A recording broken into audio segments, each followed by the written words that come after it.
Wow. Good morning. It works. Electric. So just a couple announcements. Hopefully you are thinking about your cell phone and making sure it's silenced so we don't have any interruptions for the recording equipment today and for the readers. There is one copy of Trevor Harriot's book, Towards a Prairie Atonement, that's still for sale for $18. Should be outside if you want it. And if more than one person wants it, we can start a bidding war. That'd be great. And then Clara, in the back, her book is still for sale, and she's donating all the sales to the Sowell Collection endowment. And I'm saying that to make you feel guilty, so that maybe you'll donate to the Sowell Collection endowment. So there is an endowment, and there are forms over here on the table that you can donate to that if you wish, or you can go to the website and find a way to do that there. One more announcement. If you are planning to have lunch with us today, see Kristen if you have not already signed up, and she'll let you know if there's space. Yesterday there was extra space, and so if you want to have lunch with us, that'd be great. All right. So the first panel this morning, the panelists are going to introduce themselves. Welcome and thank you.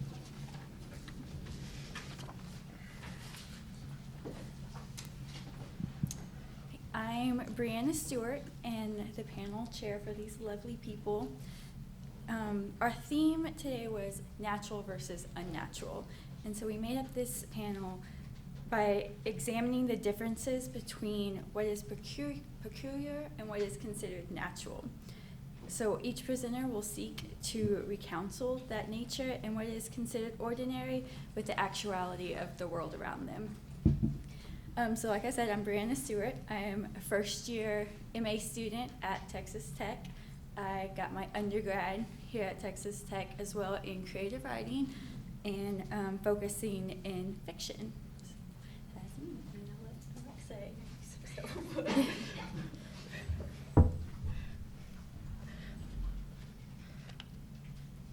Hi, I'm Alexa Dodd. I'm also a first-year MA in fiction.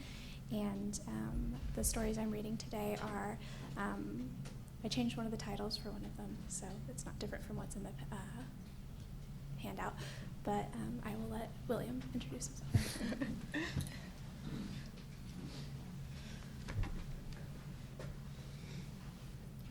Good morning. My name is William Brown. I'm a first-year master's student in poetry here at Texas Tech, and I received my undergraduate degree from the University in West Georgia in Carrollton, Georgia. So, thank you. Beth?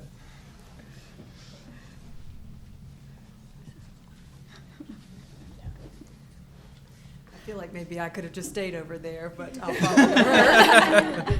I'm Beth McKinney. I am a PhD student here at Texas Tech, and I received my MFA at Bowling Green State University, which is in Ohio, FYI, not the other Bowling Green.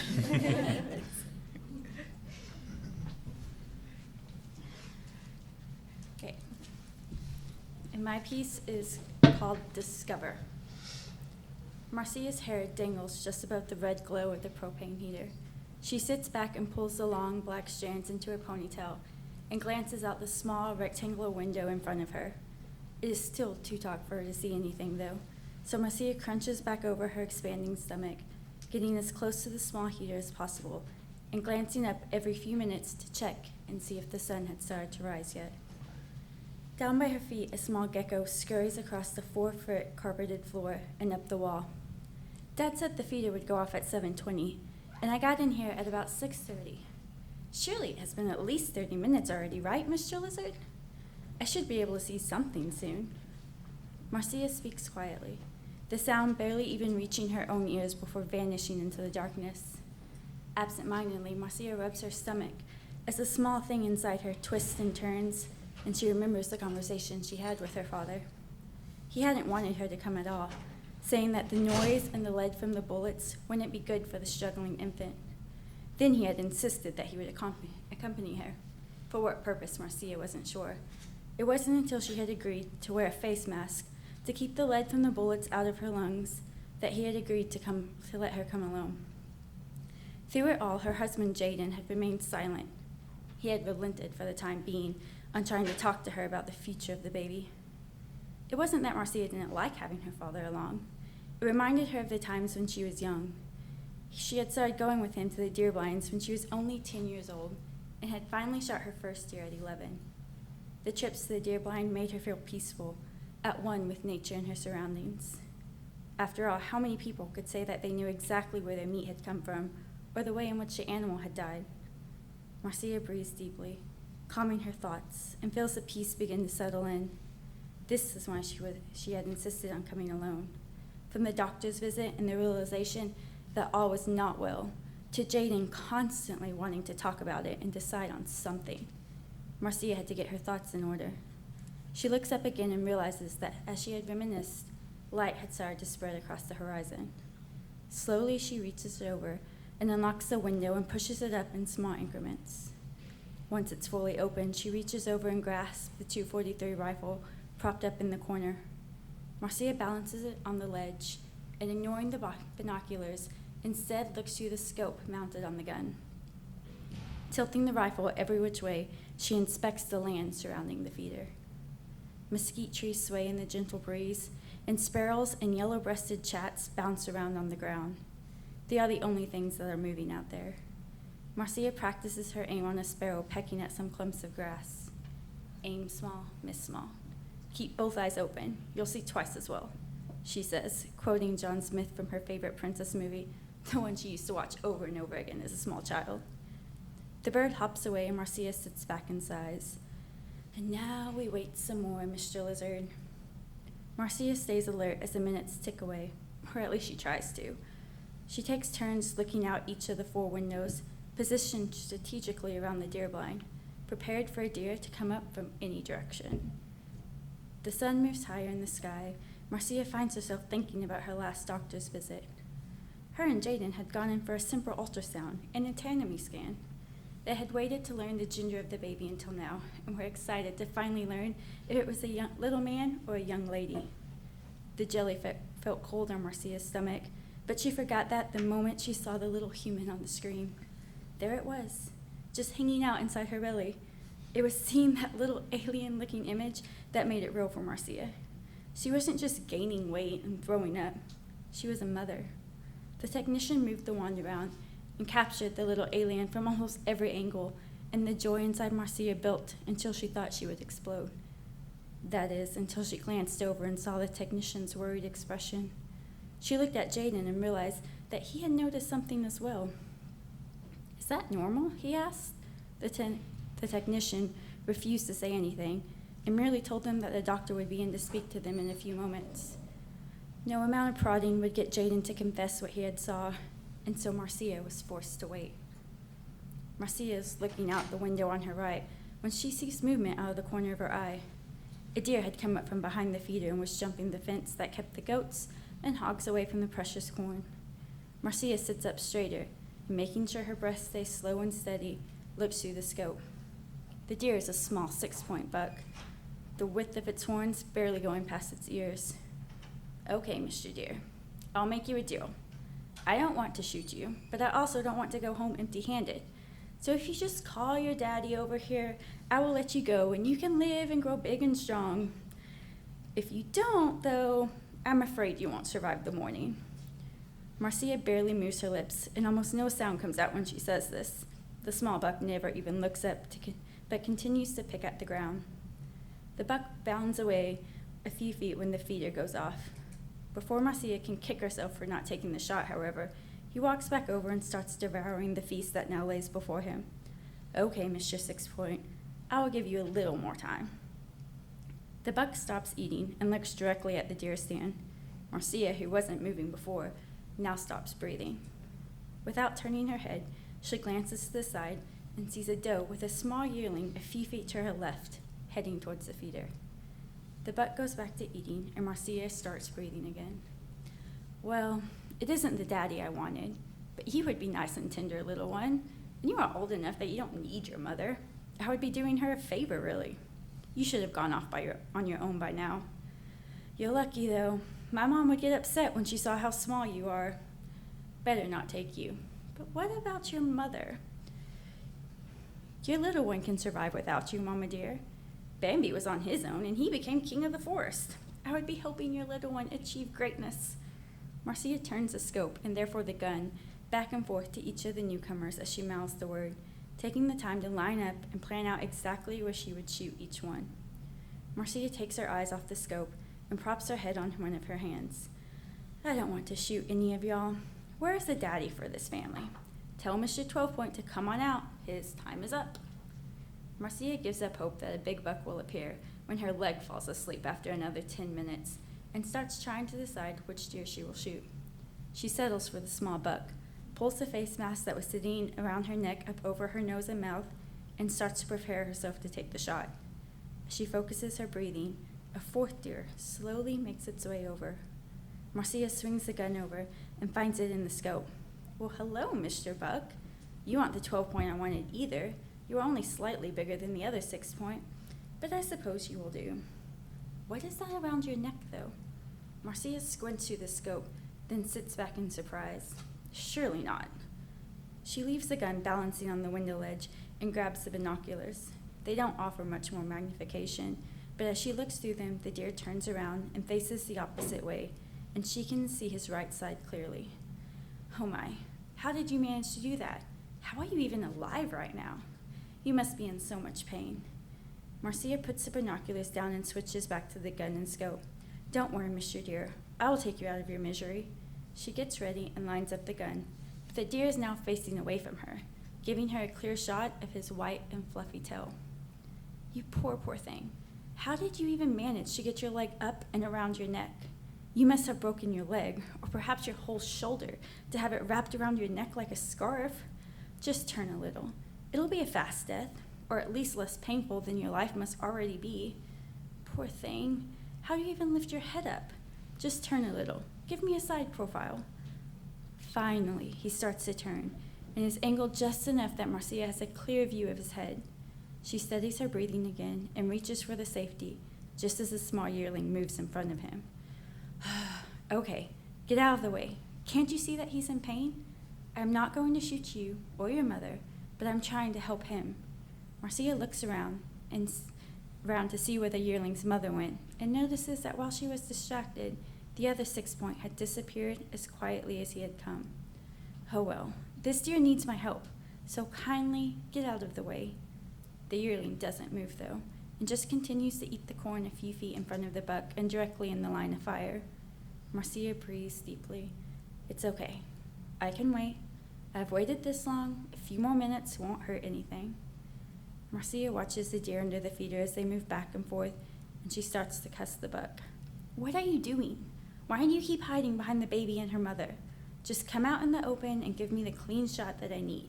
Come on, do it. Just do it. Do it. Marcia kicks the side of the blind, and the 3 deer look up.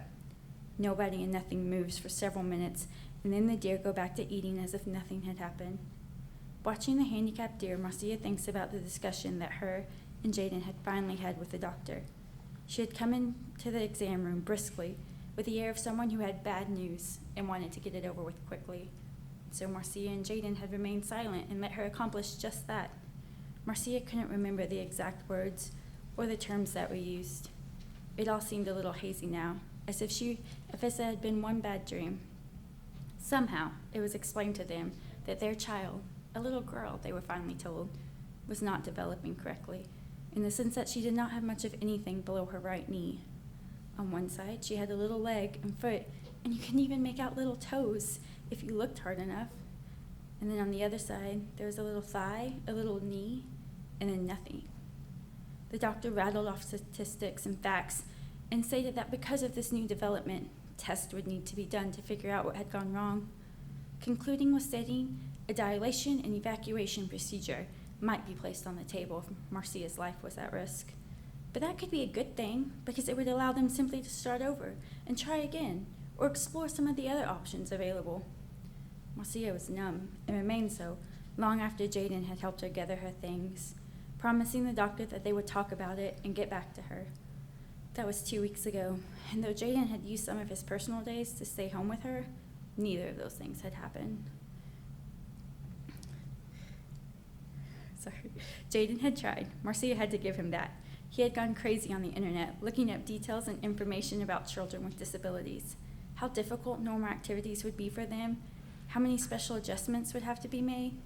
All that assuming that there was nothing else wrong, as Jaden had pointed out. Marcia smiled, remembering the pro-con, or risk assessment list, as he called it when he presented it to her.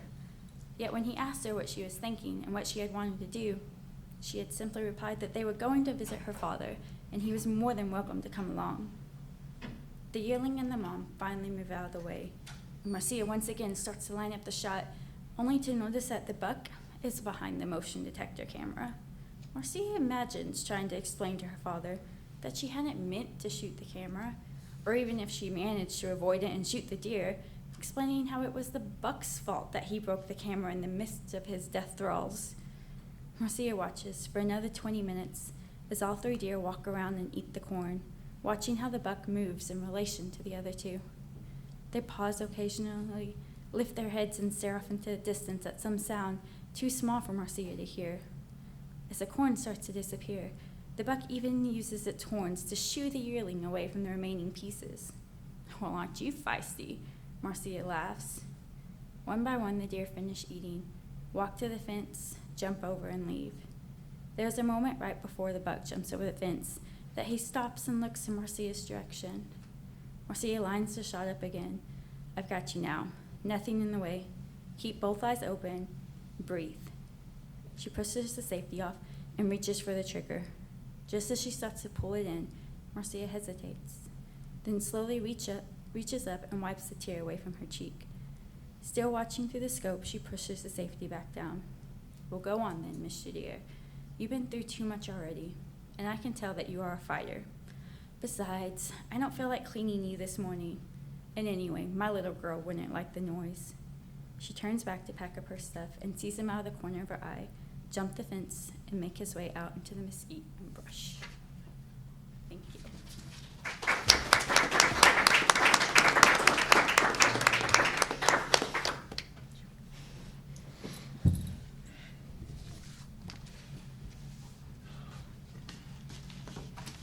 Good morning. All right. I've got a few poems for you all. The first one is called The Hummingbird, and I reference ruby-throated, which is actually the only hummingbird that stays in Georgia year-round. Any other hummingbird actually just goes there seasonally, so just to clear that up when I reference it. The Hummingbird. Below the dusted imprint of her body on the shop window, I found a ruby-throated in the flower bed, chest pumping like a silent steam engine. Feeling her heart's soft strength in my palm, I began to understand her wings. I carried her inside, laid her on a towel, where I watched the pumping slow until it ceased, until her body rolled in my hand with no more resistance or weight than a cotton ball. This was not the first bird to strike the window. I'd held many bruised and broken birds in this shop.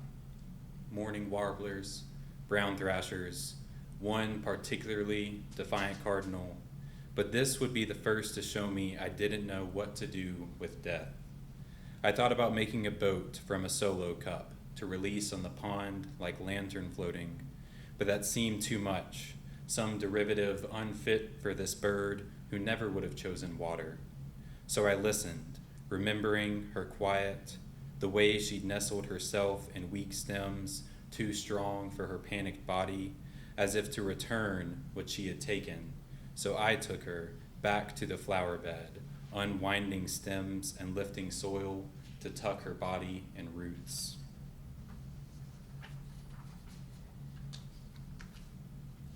Why I didn't join the army. One morning I walked outside and shot a squirrel in the chest with a pellet rifle. I watched its tail flail as it leapt in the air, ran to an oak it climbed halfway and fell. Its body collapsed in grass. Pumping the gun 10 more times, I watched the squirrel's tiny sides heave, noticed how it stared in my eye even as I pressed the barrel to its head, turned away, and fired, feeling the shock in my hand and the jolt in the earth meet in my gut and nestle there. Inside, I lopped its head, stripped its fur, and snipped its hands not unlike mine. I bathed it in salt, fingered the hole I made, snuggled between ribs, and placed it in the fridge. That evening, I let a fire die, wrapped the squirrel in a foil blanket with lemon and rosemary, and buried it in coals that would not be its pyre. When Dad asked what's cooking, I unwrapped it gently like a toddler, but it didn't fuss. And when Dad asked why, to prove to myself I could survive, but Dad, I couldn't watch it die. This next poem is called My Girlfriend Asks Why I Don't Want Kids, and I Remember Theodore Roosevelt. I wouldn't have agreed if I knew we'd get this far. Joe digging in his pocket for the firecracker. 5th grade and we'd cast a line off the bridge, hot dog on its hook, and somehow brought up the brim Joe named Theodore Roosevelt. Open its mouth, and I did, blaming my trembling hands on Teddy squirming, desperate for water that would douse the fuse. Don't let go till it's about to explode. Fish can't scream, but I heard him. Heard Joe laugh, watched Teddy writhe and flop in the grass until I picked him up and tossed him back in the creek where miraculously he swam away. I was happy then. Happy I hadn't killed, even as Joe shouted at me for letting him go. But now I know bombs are not as simple as reducing something to rubble or intestinal shrapnel. So when asked why I don't want kids, because throat throbbing as Teddy's must have, gills ripping as black powder coated his tongue, blood escaping himself, staining the water red, because we could have a boy. Jennifer Chang read a poem last night about the fear of having sons, and I was already planning on reading that, and that's, yeah. In the workshop, someone else was like, I don't know why you're so hung up on this. This isn't so strange. And I'm like, that's the point. But this next poem is Driving from Carrollton to Lubbock. And for context, that's Carrollton, Georgia, not Carrollton, Texas. And so it's about 1,100 miles from here. I stopped part way at a pasture, watched the calves, adorably clumsy, still unsure of their own knees and hooves, too young to fear my hands that offered alfalfa, chase and play with a tumbleweed. There were so many cows, I couldn't stop thinking of you, how you used to moo at them until they mooed back, trace the brands on their thighs like you traced the scars on my forehead, stomach, and knee in bed. I would have stayed longer, but I began to lose the cows' bodies in that dark just before night, when enough sunlight lingers to hide stars, the final glare of light on the pond fading to faint glimmer, then nothing. Back at the apartment, I stare at my scorched face in the mirror and think of how you'd scold me for not wearing sunscreen, and cut a piece of aloe from the windowsill to rub across my face, linger longer on my scars, and wish me sunburnt dreams walking pastures with you. This next poem, Rat Chapels, I referenced The Rock, the wrestler, Blue's Clues, the television show. Just to clear that up. Rat Chapels. I wonder how I didn't know to write an address and where my sketches of The Rock floating over ropes that snap back and forth in jagged lines ended up. I sent at least one a week, always to Skip, always to nowhere. And the mailman always picked them up. Never skipped them for actual mail with a stamp or address like my brother's order for sea monkeys that never grew. I never thought to wonder how the mailman knew which Skip, my Skip, who moved 5 Blue's Clues episodes down the interstate. I was too focused on my tongue sliding close to a cut I wanted but didn't deserve, like a doorknob shock in dark after rubbing socks across carpet, or Adam reaching out for God. Now when I taste that lack of response, I imagine somewhere, deep in the catacombs of my local post office, there's a box full of WWE drawings, a home for a friend. Except the home doesn't have a trampoline for wrestling or even a door, because the post office is the landfill, and the rock is drowning next to sea monkeys that now thrive in a cesspool of coke, eating immortal fast food burgers, or he's being fought over by rats to build their dumpster chapel and cover its ceiling in art.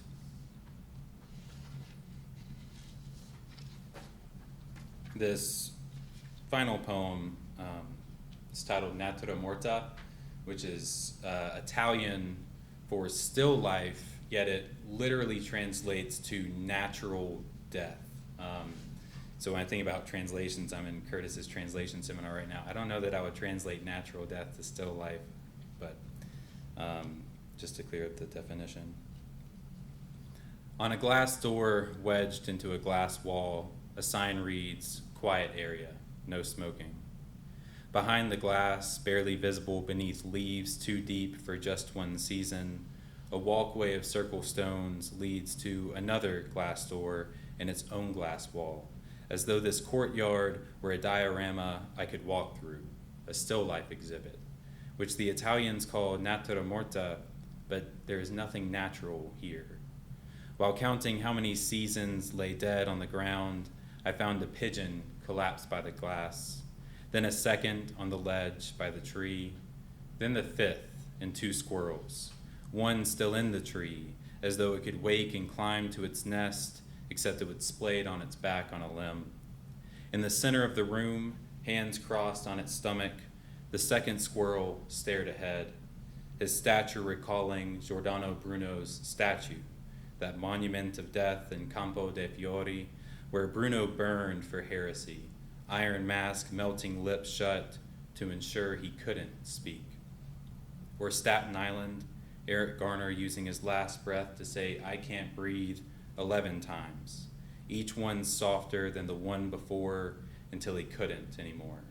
Silent, no, silenced by a policeman's arm denying air, forcing Garner's right to be silent as he pressed his face on the sidewalk. Pressing my face on the locked door, I stare into this hollowed square, protected mausoleum for stilled life, refusing decay, this quiet area, and see how far too often death is not allowed to be loud. Thank you.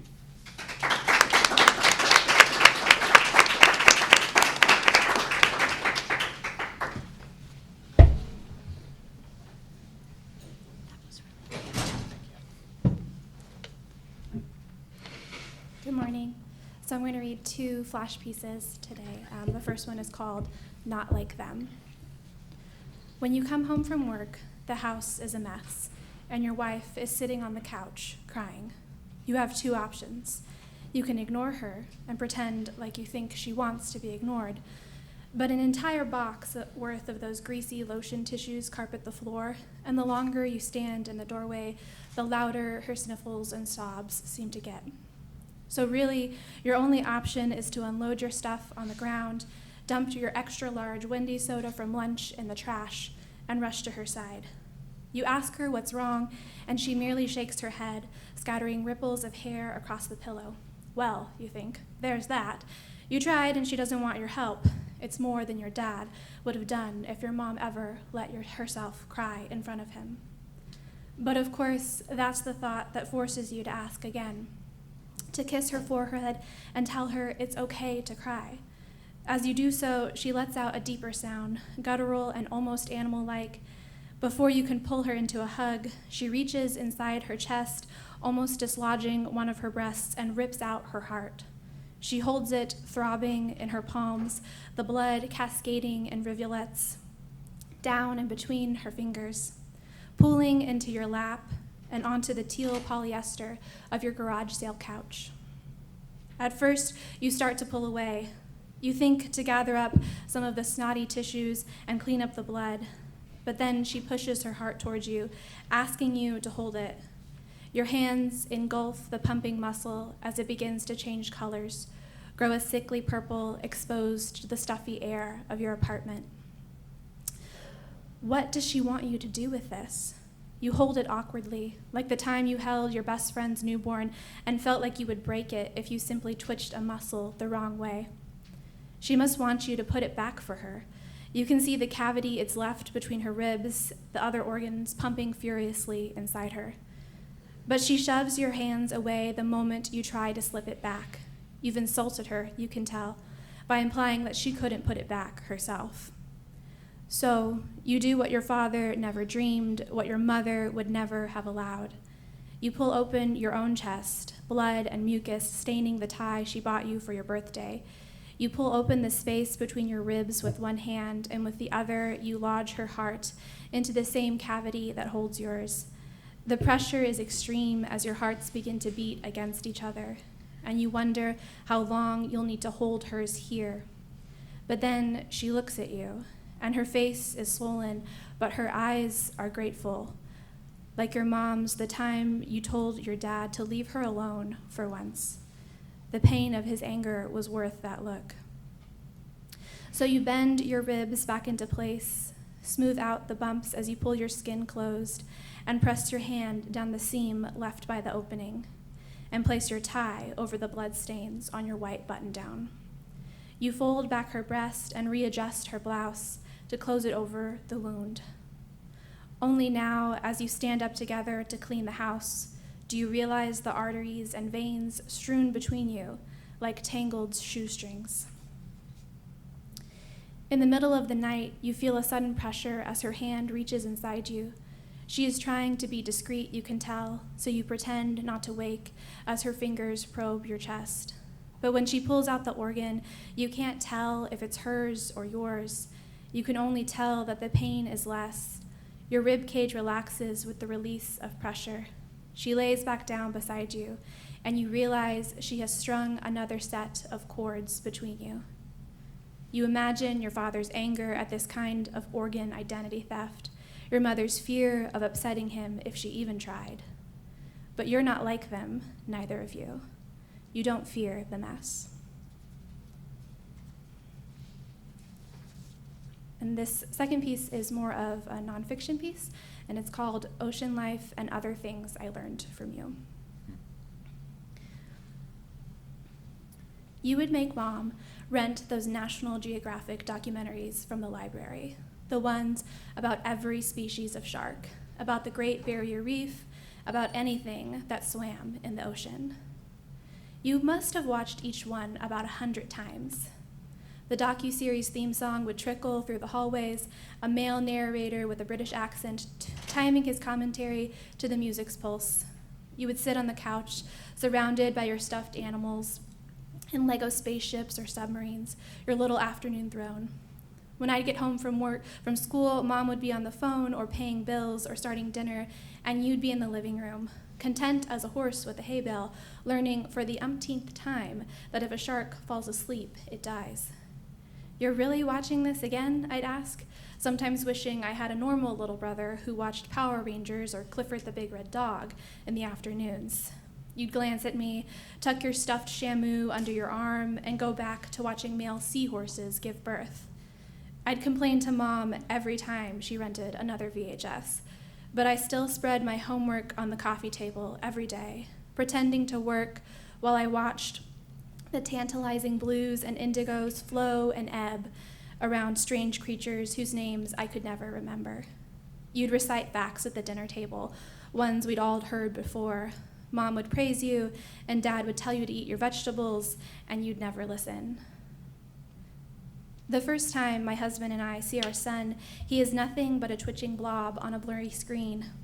I've heard that women cry the first time they see their baby and hear his heartbeat, but all I can think is that he looks like a little tadpole, or like the throbbing embryo inside one of those translucent angel shark eggs.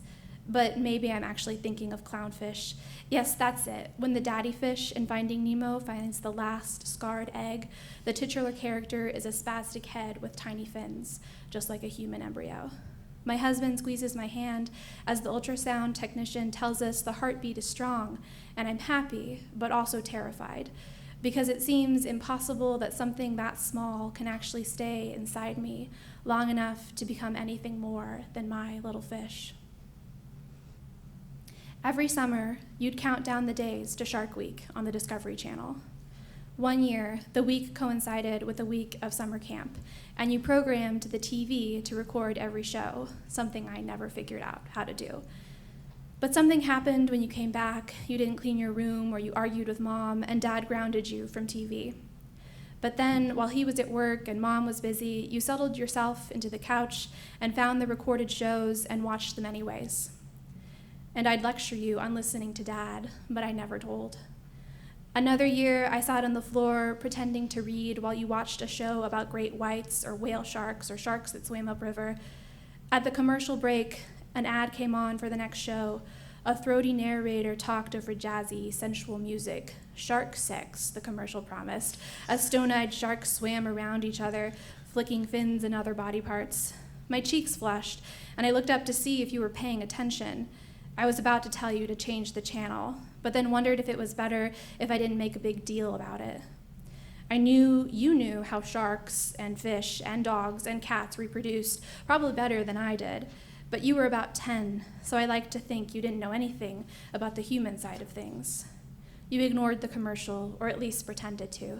Still, I turned the TV off before the show came on.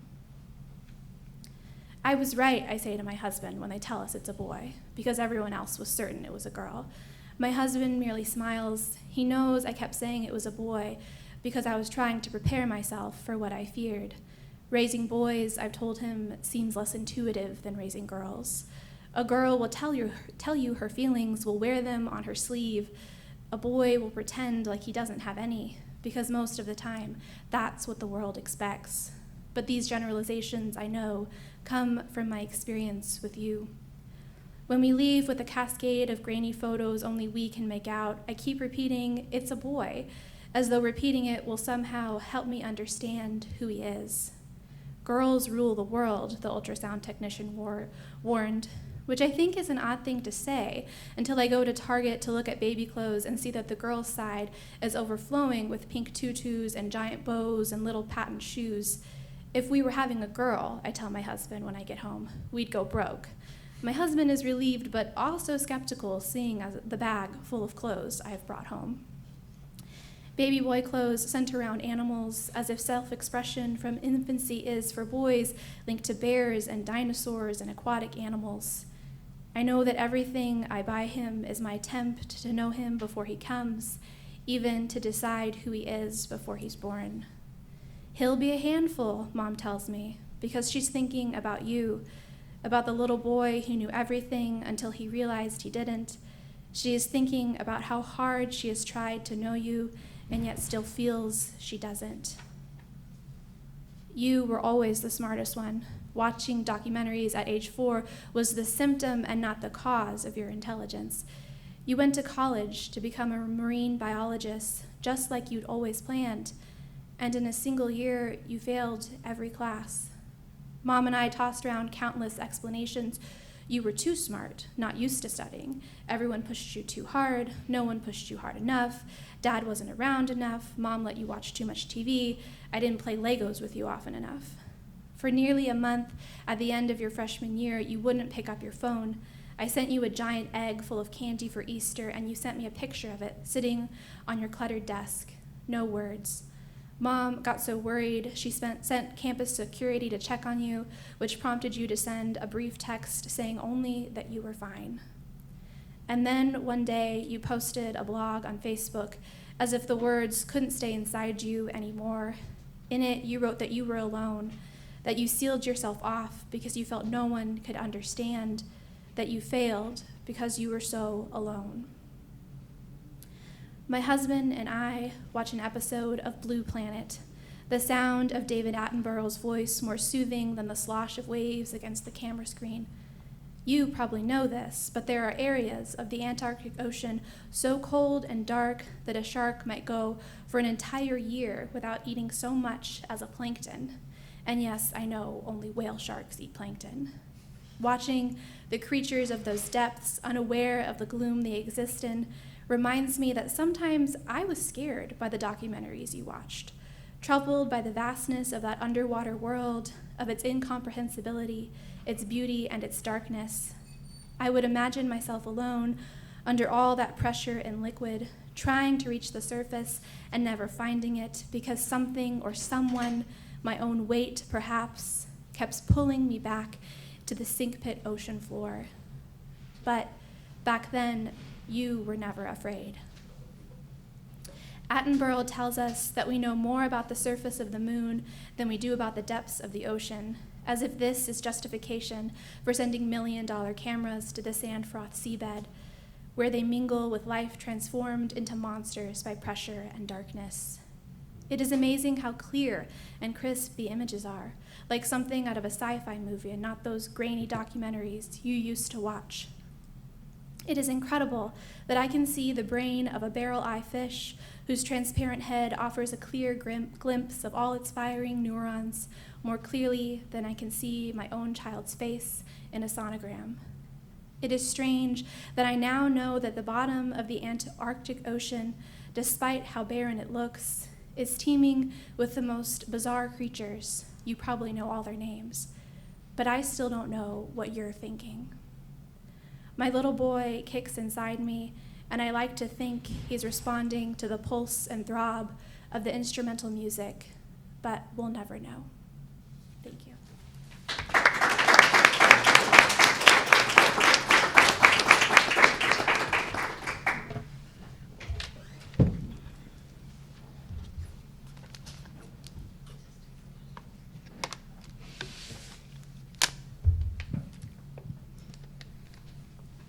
I'm one of those people who's unnaturally tall and has to always adjust the mic.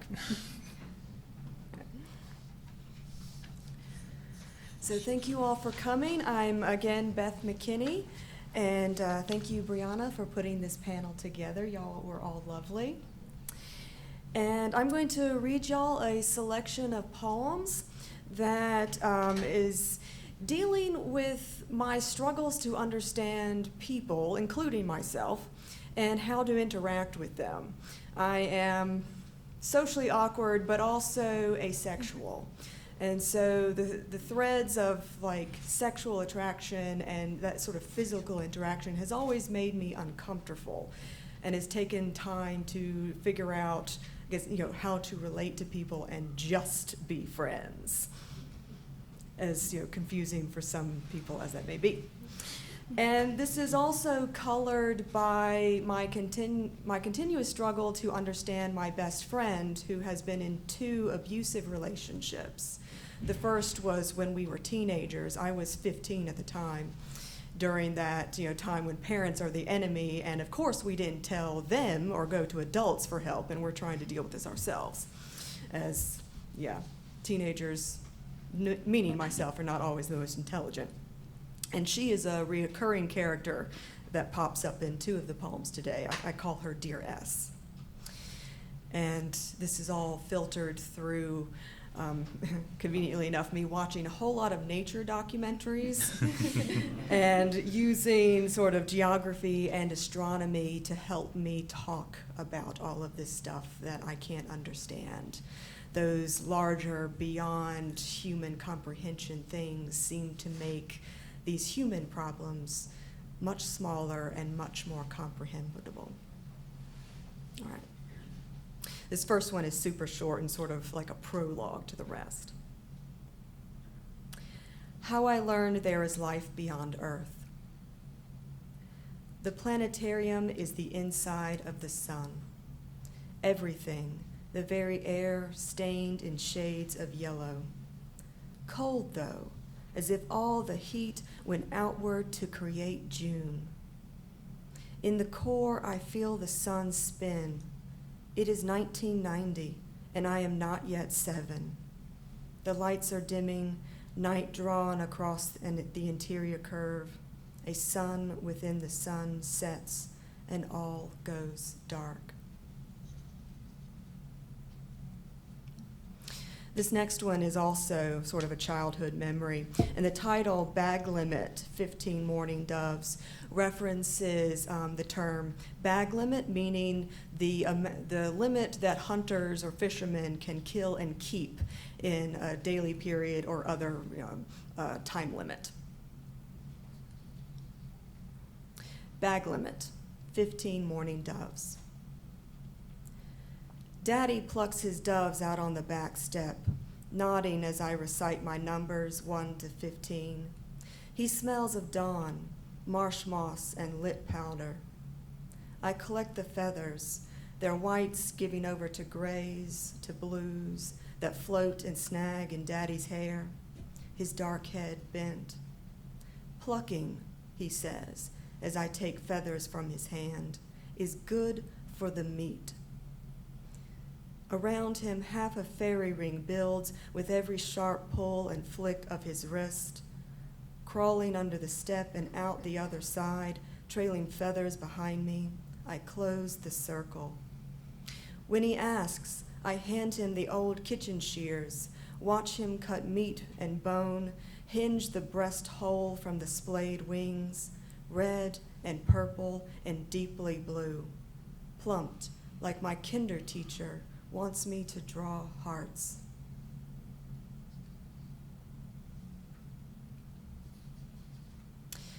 How to fit all the planets in a model solar system.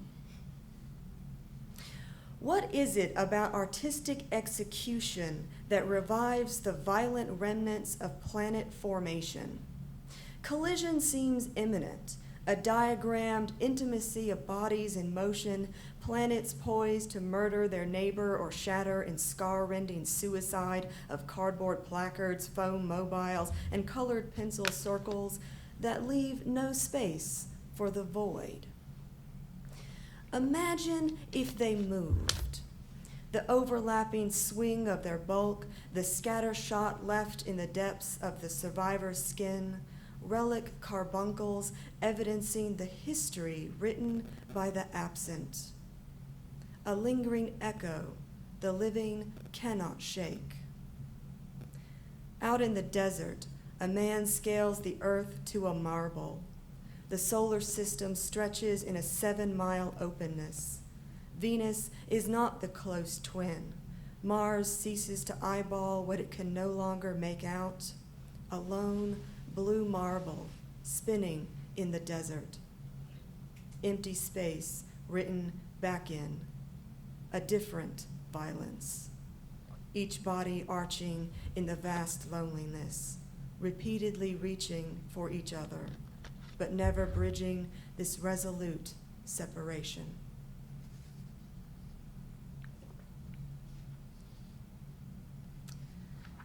Earth-stained.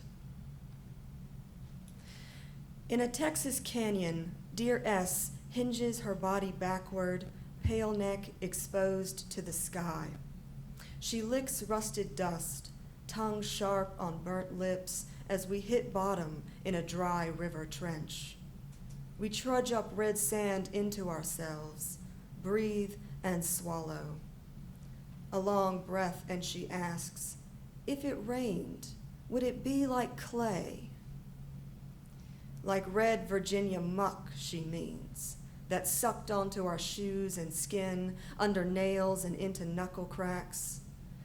I remember her boyfriend's cherry Corvette covered in it, red on red.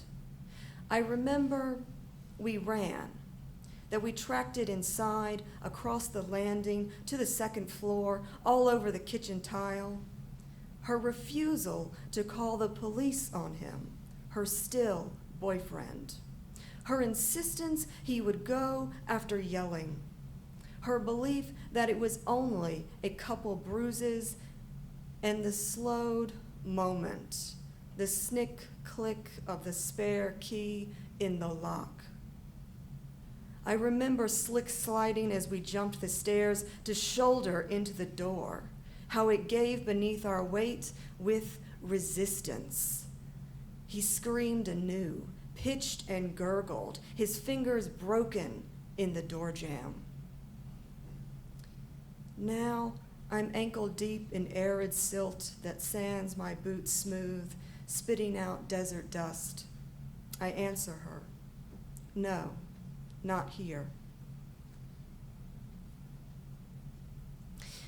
Asexuality, the long drought.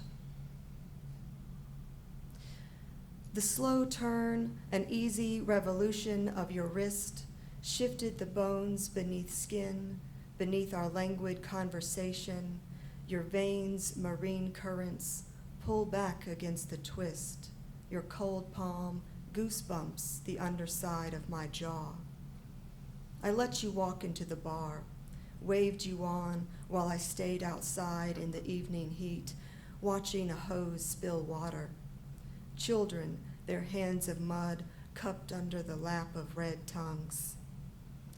Through the spill of bar light and beer-labeled neon, I see the bartender is the same sort of lovely you are. Knowing and desire are not the same, my friend. If I had molded my tongue to the curve of your ankle, could I have? You were all limbs except in the long hours of exhaustion when your shoulders hung low.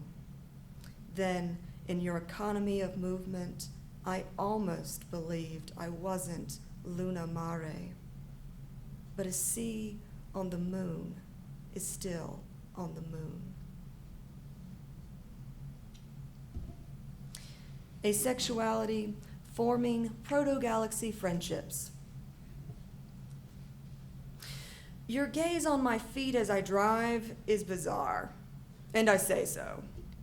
I'll grant you the orange sparks nicely against the sequins on my flip-flops, but your consistent attention is strange, and yours is a unique strangeness I'll meet head-on. But your question, why do you paint your toenails, alleviates none of my concern for your mental revolutions. There's no purpose, you say, in my looking nice, in my deliberate, time-consuming effort. I know we're only going to Walmart, but I didn't realize we were aiming to join the trolling internet's people of Walmart photo collection. But internet meme ambition is not the pestering puzzle of the day. Gravity, the pull of attraction, the orange sun in my steps incites your confusion, since I shouldn't have a need to draw attention, the charge of another's gaze. As if sex is the only form of attraction, as if the earth never tilts toward the sun, as if the sun doesn't wobble in response to all the bodies that stay close to it, as if I could ignore my own existence or yours. You have always tended towards permanent high density, a deep well I orbit and recognize. Know that I do. Total immunity, I think, does not exist. No one can drift uninterrupted, unchanged. Newton says that gravity is universal and proportional. So be my friend and tell me the orange looks nice. And when you finally point skyward and nod your discovery, so you feel pretty, I'm not surprised. There is enough intensity to our connection to forgive your rudeness. You already know that you are. And instead tell you, I love you for your mind. And yes, I feel pretty. And my last poem to close this out. Horoscope for a local cluster in an ever-expanding galaxy. Dear S, I read your horoscope, 5 variants online. They sucked, sorry. You know how I feel about the absence of motion on the sidelines. Wait and it will work out feels like dying. Even when standing still, we reach outward, clustered with our desires. Some harried wish, always, just there in the peripheral, but never really receding. Did I tell you that the universe is made of knots of galaxies, all bound and moving together, not alone, individual? Push forward and tethered, I will go with you, just as I will pull you onward with me. We are parts of the whole, and through this sensation of you, I understand. The want to be overwhelmed, dear S, isn't excess. Thank you all for coming out.